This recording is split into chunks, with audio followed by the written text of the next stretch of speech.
Hello, I'm JJ Ivy, a 6-foot-tall non-union actor from Brooklyn, New York. Mr. O'Connor, have you kept up with your singing? Singing? Me? Yes, I remember what a beautiful voice you had. You heard me sing. Oh yes, very often. I don't suppose you remember me at all. Oh, you know, as a matter of fact, I did have a feeling that I had seen you somewhere before. Do you know, it almost seemed like I was about to remember your name. Except the name I was remembering wasn't a name at all, so I stopped myself before I said it. Wasn't it Blue Roses?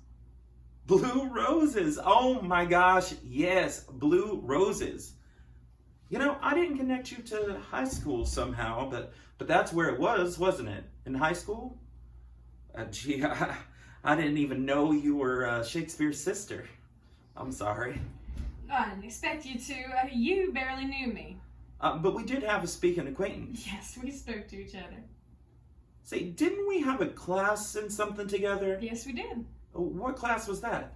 It was singing. Chorus. Yeah, I sat across the aisle from you in the auditorium Monday, Wednesday, and Fridays. Yeah, I remember now. You were the one that always came in late. Yes, it was so hard for me getting upstairs. I had that brace on my leg that and just clumped so loud. I don't remember any clumping. Oh, to me, it sounded like thunder. I never even noticed. Everybody was seated before I came in, and I had to walk in front of all of those people. And my seat was in the back row, and I had to go clumping up the aisle with everybody watching. Yeah, I remember now. And I used to call you Blue Roses.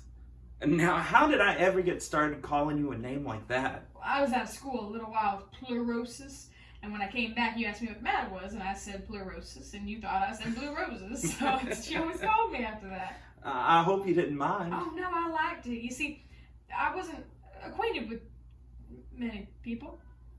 Yeah, I remember you used to stick to yourself.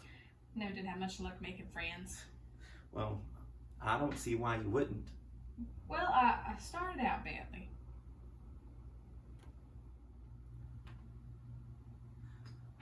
I'm glad that you have a sense of humor. You know, you're different than anybody else I know. Do you mind me saying that? I mean it.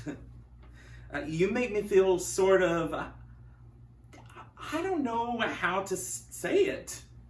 I'm usually pretty good at expressing things, but this is something I don't know how to say. Did anybody tell you that you're pretty?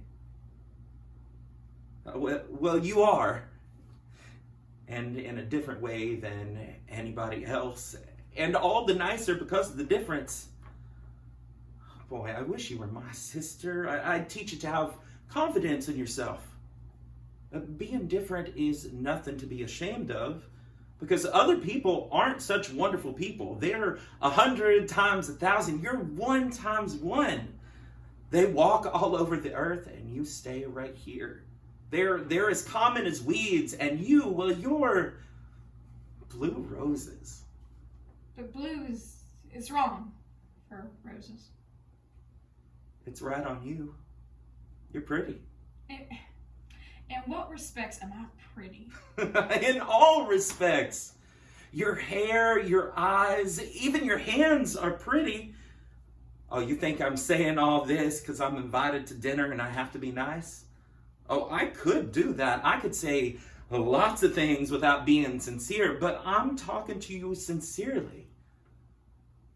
I happen to notice you have this inferiority complex that keeps you from feeling comfortable with people. Somebody ought to build your confidence up, way up, and make you proud instead of turning away and shy and blushing. Well, somebody ought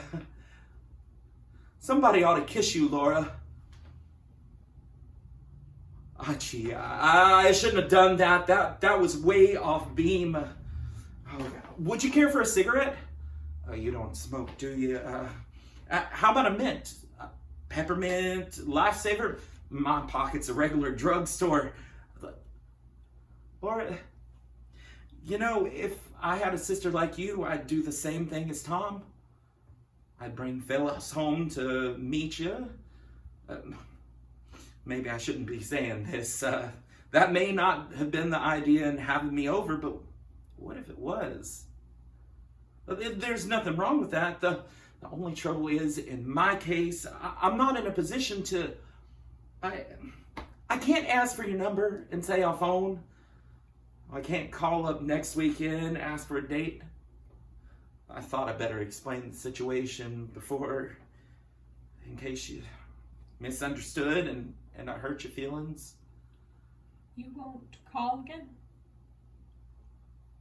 No, I can't. See, I've got strings on me, Laura. I've been going steady. I go out all the time with a girl named Betty. She's a nice, quiet home girl like you, and Catholic and Irish, and in a great many ways, we get along fine. I met her last summer on a moonlight boat trip up the river to Alton on the Majestic. Well, right away from the start, it was love. Oh, love. Oh, being in love has made a new man of me. The power of love is pretty tremendous. Love is something that changes the whole world. And it happened that Betty's aunt got sick, and she got a wire and had to go to Centralia. So naturally, when Tom asked me to dinner, naturally I accepted the invitation, not knowing that I wish you would say something.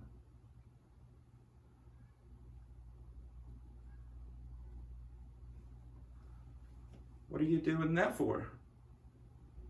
You mean you want me to have this? What for? A souvenir.